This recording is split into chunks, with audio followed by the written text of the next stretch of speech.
Hello students, in today's class we are going to learn 8th standard Hindi lesson number 2 that is वारिस कौन। Video आपको maximum resolution पे देखना है, जैसे कि 360 या 480 या 720 पे आपको देखना है तो वीडियो क्लियर दिखेगा। ये मैं हर वीडियो में आपको बता रही हूँ ताकि आप ये ना बोलें कि वीडियो ब्लर है। तो उसका तरीका है कि आप सेटिंग में जाके यूट्यूब के रेजोल्यूशन बढ़ा सकते हैं। इस पर वीडियो देखोगे तो आपको क्लियर नहीं दिखेगा। ओके, चलिए देखते हैं। वारिस कौन। प्रस्तुत कहानी में कहानीकार विभा रानी का मानना है कि किसी भी कार्य की सफलता के लिए आवश्यक है समझ बूझ, योजना बनाना तथा समय तथा संसाधनों का सदुपयोग। ऐसा करने पर उत्तम फल की प्राप्ति करने में कर्ता अवश्य सफल होता है। कहानी के राजा ने अपनी 4 पुत्रियों में से पुत्रियों में से उचित उत्तराधिकारी का चयन करने के लिए उनकी बुद्धिमानी की परीक्षा ली और सफल राजकुमारी को राज्य का राजा बनाने का निर्णय किया। उचित यानी जो सही हो, उत्तराधिकारी यानी वारिस, वारिस यानी जो एयर होते हैं, यानी कि जो सही अधिकारी है राजा बनने का। ओके, सदुपयोग यानी अच्छा उपयोग, संसाधन यानी सोर्सेस, जो भी चीज़ें हैं उसका अच्छा उपयोग, योजना यानी प्लानिंग। ओके, चलो अभी देखते हैं। चयन का मतलब होता है चुनना, चूज़ करना। मुहावरा दिया है चक्कर में पड़ जाना यानी दुविधा में पड़ जाना, गले लगना यानी प्यार से लगना। अब यहाँ पे ये देखिए पैराग्राफ आपका दिया हुआ है। पैराग्राफ से रिलेटेड जो हार्ड वर्ड हैं उसकी मीनिंग्स दिए गए हैं और फिर उसी से रिलेटेड क्वेश्चंस दिए गए हैं। जैसे यहाँ पे देखिए, राजा ने 4 बेटियों को बुलाकर क्या किया, वो 2 आंसर लिखने हैं। इसे तुम अपने पास रखो। कितने थे? डैश 4 7 5 साल बाद मैं इन्हें मांगूंगा। तो इसमें से करेक्ट ऑप्शन क्या है वो बताना है।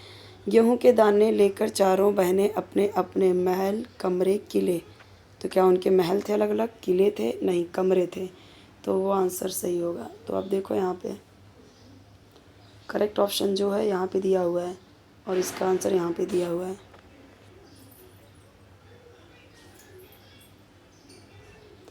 मैं आपको पहले ऐसे पेज दिखा देती हूँ, फिर मैं आपको एक्सप्लेन करती हूँ।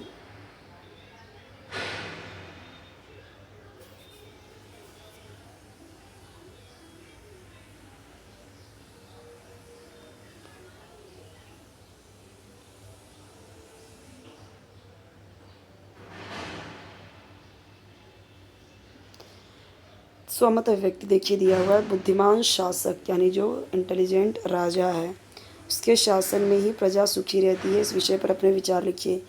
तो देखो एक कहावत है, यथा राजा तथा प्रजा, यानी कि जैसा राजा होगा उसकी प्रजा भी वैसी होगी। राजा शीलवान होगा तो प्रजाजनों में भी सद्गुणों का विकास होगा। राजा मूर्ख होगा, स्वार्थी होगा तो उसके आसपास चाटुकारों का जमघट लगा रहेगा। जमघट का मतलब होता है भीड़, और चाटुकार यानी जो लोग चापलूसी करते हैं, ठीक है, फ्लैटरी। इस प्रकार शासक यदि बुद्धिमान होगा तो वह सदैव प्रजा के विषय में सोचेगा। ऐसे शासक के शासनकाल में प्रजा निर्भय होकर यानी निडर होकर, बिना डर के अपना काम करती है। ऐसे शासक के जीवन का उद्देश्य होता है प्रजा के हित के लिए विभिन्न योजनाएं बनाना, रोजगार के अवसर प्रदान करना, कृषि उद्योग आदि का प्रोत्साहन देना यानी उसको बढ़ाना, कला साहित्य को प्रश्रय देना। कला साहित्य यानी जैसे कवि हैं, पेंटर हैं, तो उनको प्रश्रय देना, उनको प्रशंसा करना, उनकी तारीफ़ करना। ऐसे राजा के शासनकाल में राज्य निरंतर प्रगति के मार्ग पर बढ़ता है और जनता प्रसन्न और सुखी रहती है।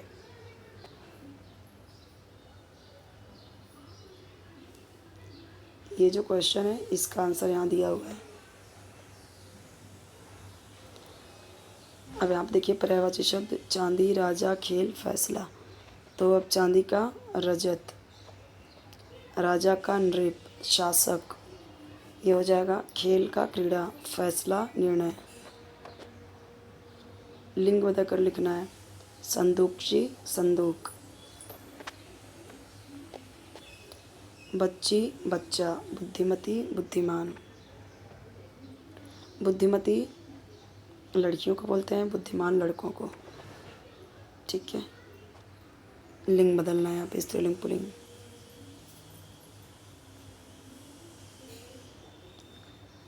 ज़रूर इसके पीछे कोई उद्देश्य, हेतु, मकसद होगा। क्या आया था आपके टेक्स्ट बुक में चैप्टर में? दूसरी राजकुमारी अपनी संदूकशी में से डैश के खोल वाली डिब्बी उठा लाई। रेशम, मखमली, रेशम, मखमल, चांदी।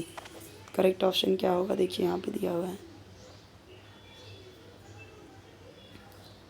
परिणाम लिखिए। दूसरी राजकुमारी का संदूकशी में दाने रखने का परिणाम क्या हुआ? सड़ गया था ना। पहली राजकुमारी को कड़क कर पूछने का परिणाम क्या हुआ? तो देखो यहाँ पे दिया हुआ है।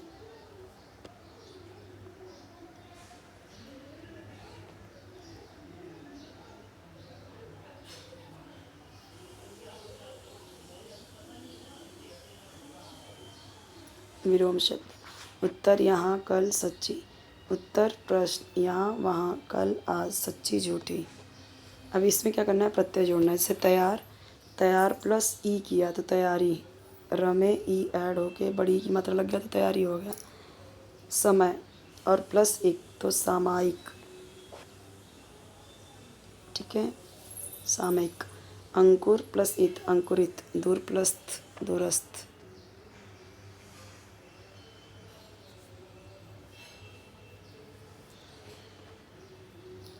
सूझबूझ से किसी भी समस्या का हल निकाला जा सकता है। विषय पर अपने विचार लिखिए। समस्या कितनी बड़ी क्यों ना हो, सूझबूझ के द्वारा उसका हल निकाला जा सकता है। संपूर्ण सृष्टि में मनुष्य ही एक ऐसा प्राणी है जिसे ईश्वर ने बुद्धि, स्मृति, स्मृति यानी याद करने की क्षमता यानी मेमोरी की कल्पना शक्ति दी है। कल्पना की शक्ति यानी जिसे इमेजिनेशन। संसार में ऐसा कोई व्यक्ति नहीं है जिसे मुसीबतों का सामना न करना पड़ता हो। महत्वपूर्ण है समस्या का हल निकालने का तरीका। पहले उस पर गहराई से विचार करना चाहिए, फिर एक योजना बनानी चाहिए। उसके बाद आता है योजना का कार्यान्वयन। कार्यान्वयन यानी उस पर अमल करना, उस पर काम करना। योजना जो प्लानिंग है उसके अकॉर्डिंग उस पर अप्लाई करना। योजना और कार्यान्वयन यदि सही तरीके से किया गया हो तो सफल अवश्यंभावी है, यानी सफलता होगा ही होगा। जैसे तीसरी राजकुमारी ने किया। पहले गेहूँ के 100 दानों की को छोटी जगह में बोया, अगले साल बड़े स्थान पर, उसके बाद और बड़े स्थान पर और अंत में बहुत बड़े खेत में। इस प्रकार अपनी सूझबूझ के बल पर वह राज्य की असली उत्तराधिकारी घोषित की गई।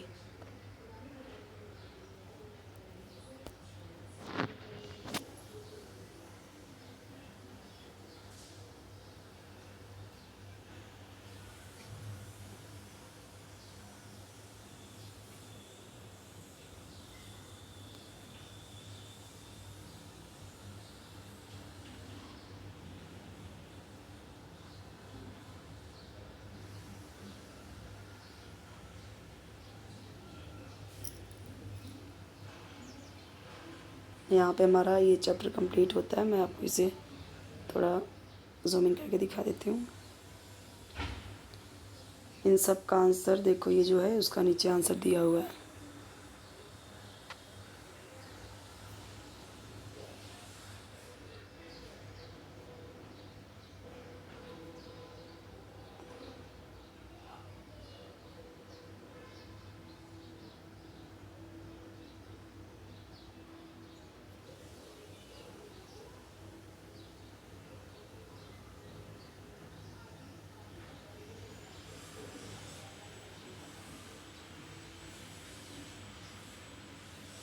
एक्स्ट्रा क्वेश्चंस है, आप इसका आंसर टेक्स्ट बुक में से लिख सकते हो, बट अगर आपको नहीं आ रहा है तो आप कमेंट में बताओगे कि मीन्स सेकंड चैप्टर का मौखिक कसौटी के आंसर्स बता दीजिए, तो मैं अलग से आंसर प्रोवाइड कर दूँगी आपको।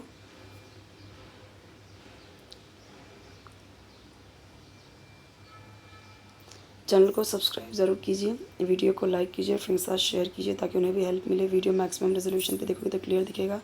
चैप्टर नंबर 3 देखेंगे हम नेक्स्ट वीडियो में। आपके बाकी के सब्जेक्ट्स के भी वीडियोज़ अपलोडेड हैं, अलग अलग प्लेलिस्ट बने हुए हैं, चेक कीजिए। चैनल को सपोर्ट ज़रूर कीजिए जिस तरीके से चैनल आपको सपोर्ट कर रहा है।